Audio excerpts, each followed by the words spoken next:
Nakaharap sa dagat Pasipiko ang maliit na bayan ng Palanan, Isabela. Malaparaiso ang tanawin, pero mabangis ang alon at hangin. Payapa at kalmado sa paningin, pero may nagkukubling peligro sa ilalim.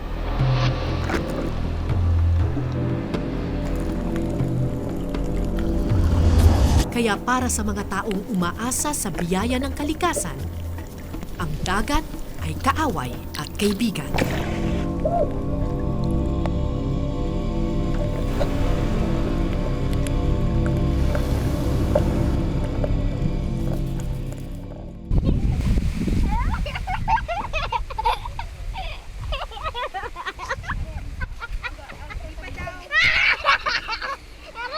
Linggo, araw ng pahinga, pero para sa mga bata tulad ni Redentor, sandali lang nagtatagal ang harutan at halakhak.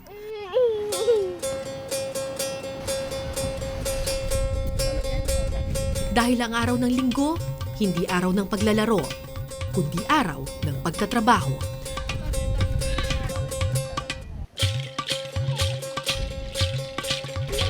Nakakabit sa karagatan ang buhay ng mga katutubong agta ng Isabela.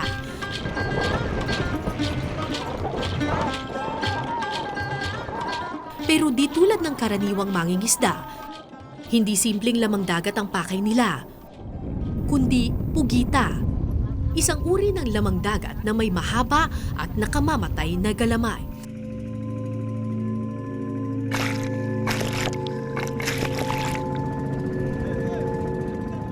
Delikado rin yung pugita. Kung manghuli ka ng pugita, pag kumapit sa kamay, ikakapit ka sa batuhan. Hindi ka na sa ibabaw. Kaya sinasamahan ng tatay kung mamugita. Kasi baka malunod ka? Ilulunod ka nung. Talagang malunod ka, ilulunod ka. Ay, Meron na ba matay. ditong namatay sa pugita? Ay, doon sa didadungan, meron na. Basta ano na lang niya, paglabas ng pugita, kumapit dun sa katawan ng bata, pati sa ulo niya, mukha.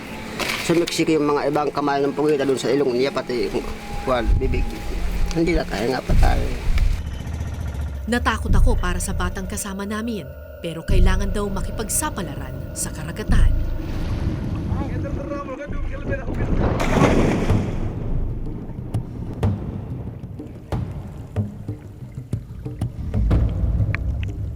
Liban sa maliit na antipara, walang anumang gamit pang sisid ang mga agta. Lakas ng loob at tibay ng baga lamang.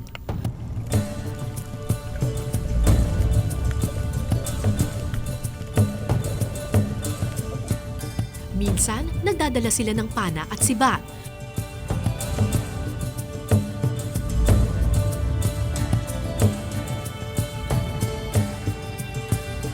Si Redentor naman may bitbit na pain sakaling may pugita na magkamaling lumapit.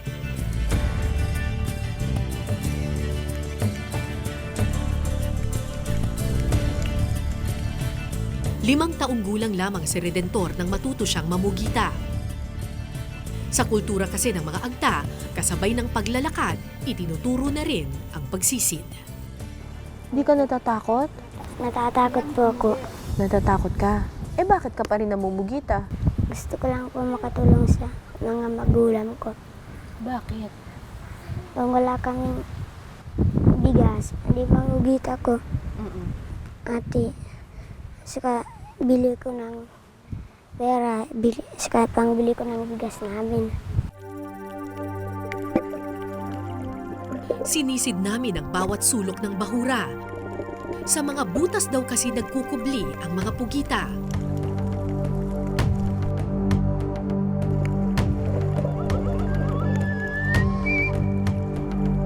Pero wala kaming mahanap.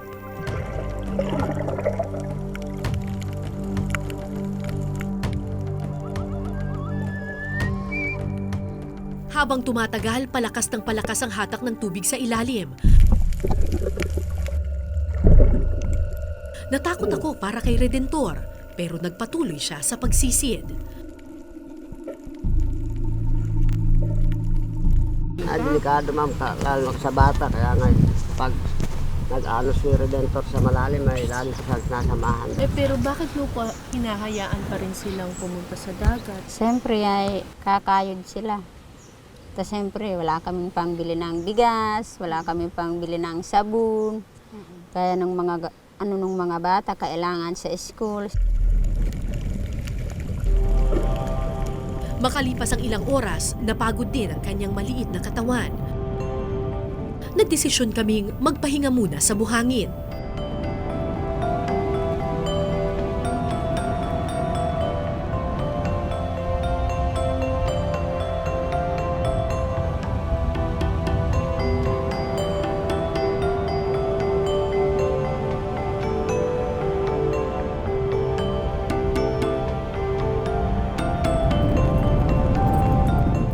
Akala ko magtatagal kami sa pagpapahinga. Pero maya-maya, balik-sisid na naman kami. Alas 4 ng hapon, nagbago na ang anyo ng dagat. Medyo malakas yung alon ngayon. Lakas-lakas ng hangin kaya malakas ang current. Mas mahirap magsisid. Pero kailangan maghanap kasi wala pa kami ng pumukita eh. Pero di alintana ng mga bata ang malakas na hampas ng alon.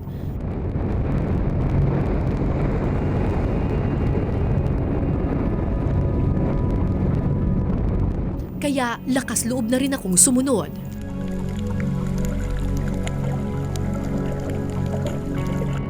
Nung una, tabi-tabi pa kami sa pagsisid.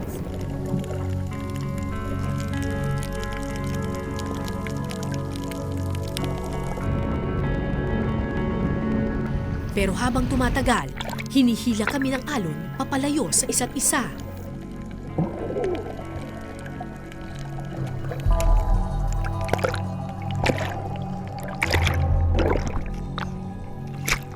Lakas ng alon! Ah! Ang lakas! Balik na tayo! Maya-maya pa, nangyari ang aking kinatatakutan.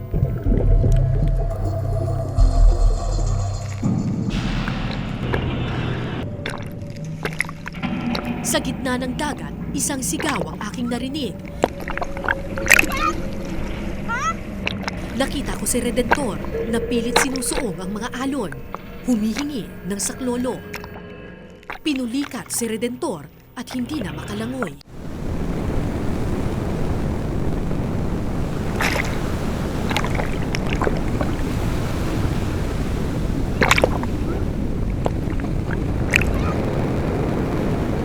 Hindi kinaya ni Redentor ang malakas na agos sa ilalim ng dagat. Pinulikat siya at nakabaluktot na ang paa.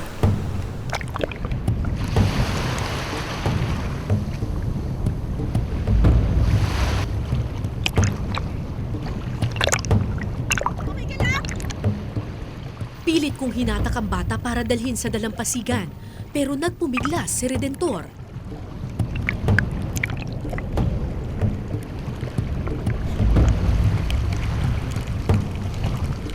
Hindi raw siya pwedeng bumalik sa Pampang hanggat wala pang nahuhuling pugita.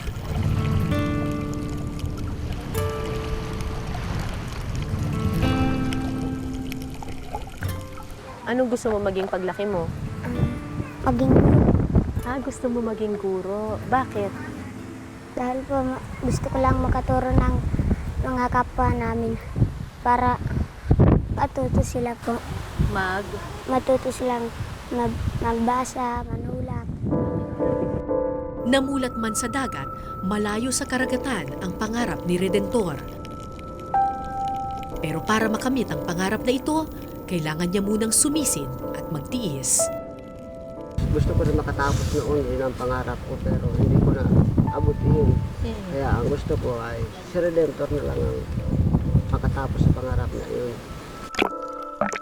Pero bakit mo pa hinahayaan pa rin silang pumunta sa dagat? Ay siyempre ma'am, sa kahirapan namin, siyempre gusto rin namin kakayod sila para mayroon kaming maibili na panggamit ng mga bata namin.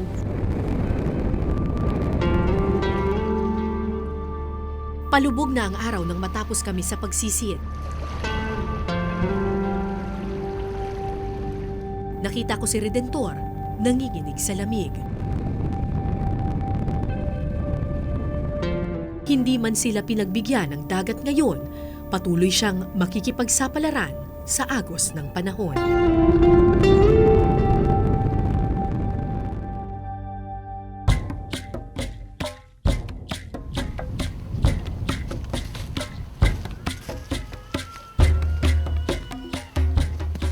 Kinabukasan, maagang lumakad ang grupo.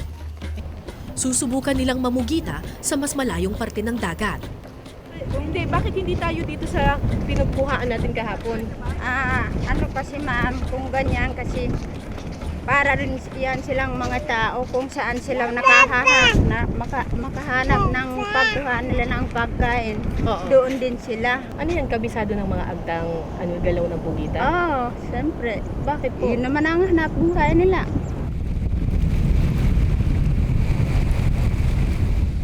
Kung di agta, dumagat ang tawag sa kanila. Kakambal kasi ng dagat ang buhay ng kanilang tribo. Pero sa pagdaan ng panahon, lumawak na ang mundo ng mga agta. Natuto silang humawak ng pera at natutong mangarap ng higit pa sa biyaya ng dagat. Dahil kasi noon, mahirap ang buhay ng agta. Eh ngayon, madali na ba ang buhay ng agta? Mahirap pa rin. Siyempre, natuturuan na ang agta.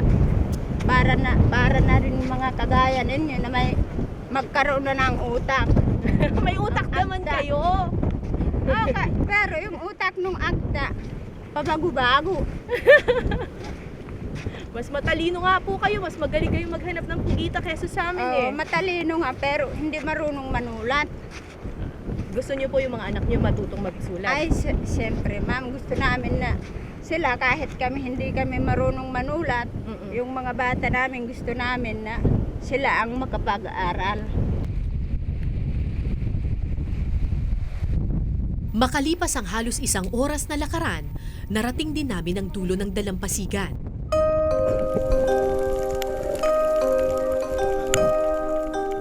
Agad na sumisid ang grupo, bitbit ang pangarap na balang araw makakatakas din sa galamay ng kahirapan ang kanilang mga anak.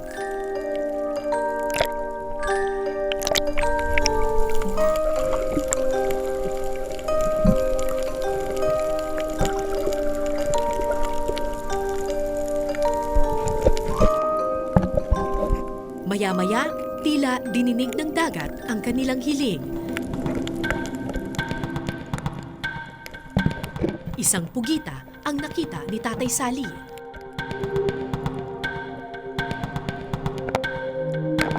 Mababaw lamang ang nakita nilang bahay ng pugita, pero sadyang makapit ang mga galamay nito.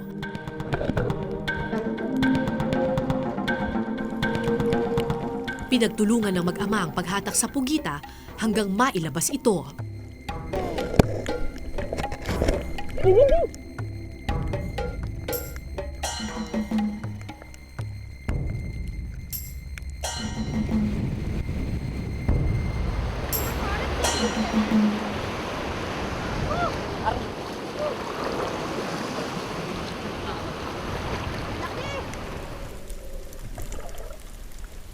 Maya-maya, isa pang bahay ng pugita ang nakita ni Tatay Sally.